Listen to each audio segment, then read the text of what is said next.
इकडच्या नेत्यांमध्ये त्यावरून आता एक घमासान सुरू झालेला आहे.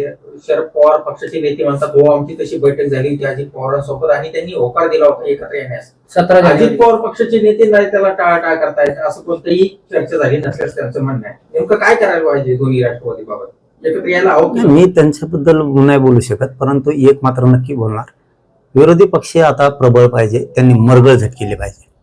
ते जे हमेशा पळत आहेत ना, की मरगळ त्यांनी झटकले पाहिजे. आता ती वेळ आलेली आणि विशेष करून पवार परिवारावर सुद्धा तिचे किंवा ठाकरे परिवार असेल यांनी आता मरगळ झटकेली पाहिजे. हे विरोधी पक्षनेत्याचं सक्षम काम गोरगरिबांसाठी या जनतेसाठी त्यांनी उभा करायला पाहिजे. आणि त्यांनी एक यायचं का नाही यायचं हे त्यांचा प्रश्न आहे, परंतु त्यांनी सुद्धा आता दोन्हीने विचार करणं गरजेचं आहे. म्हणून मी मगाशी सांगितलं ना, शेवटी परिवार असतो.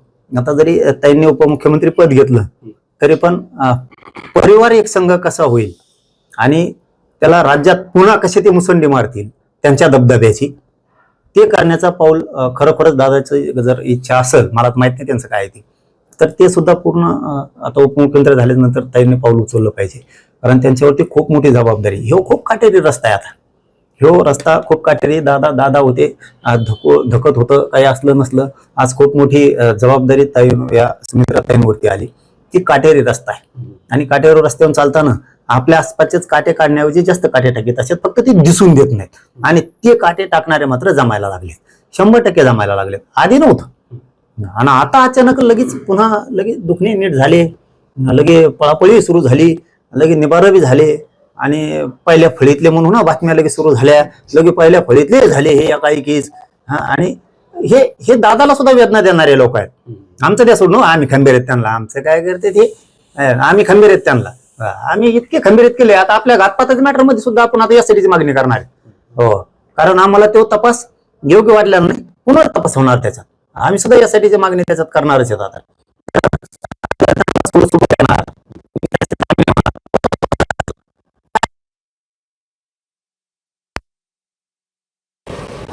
जी तपास यंत्रणा होती माझ्या घातपातातली, त्या धान्याने केलेली त्याच्यातली, त्याच्यात काय झालं?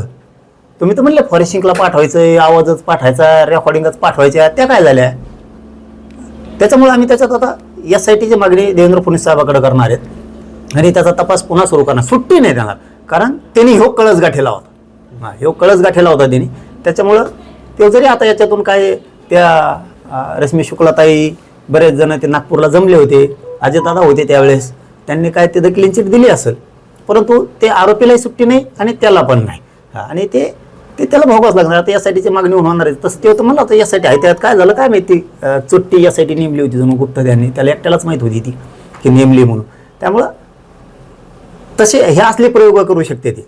त्यामुळं काय असतं, पुढच्या काळात ताईंनी उपमुख्यमंत्री झाल्याच्या नंतर खूप गप राहून हे राजकीय फायदा ताईच्या माध्यमातून वेगळ्या पद्धतीने उठू शकते ते गीताडं.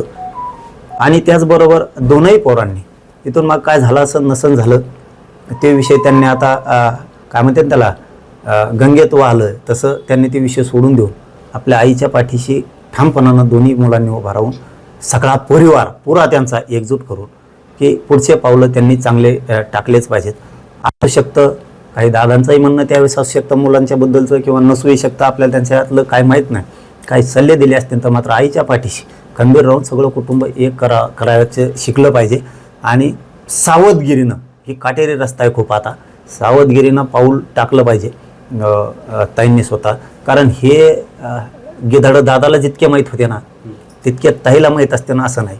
ते फक्त दाखवू शकतात आमची माया सगळी तुमच्यावर, आमचं सगळं काय असन आयुष्य तुमच्यावरती, आणि ते मात्र असा चोखून घेरा टाकू शकतात, खूप मोठा घेरा टाकू शकतात. कळून तर देणार नाहीत पण राजकीय लाभ उचलतात. कारण एका दिवसात ते दिसायला लागलं, काय ती पळापळी, काय ते मागं पुढं, काय ते बसणं त्यांचं, आणि ते संस्काराच्या दिवशीच काय चर्चा का काय जागेवरती त्याच ताकदीचा माणूस असणं आवश्यक होतं.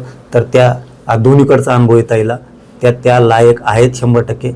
फक्त सावध राहिलं पाहिजे. आमच्यामुळं नाही, आम्ही त्यांच्या पक्षासाठी म्हणतोय. आणि बाकी काय, ओके, थँक्यू.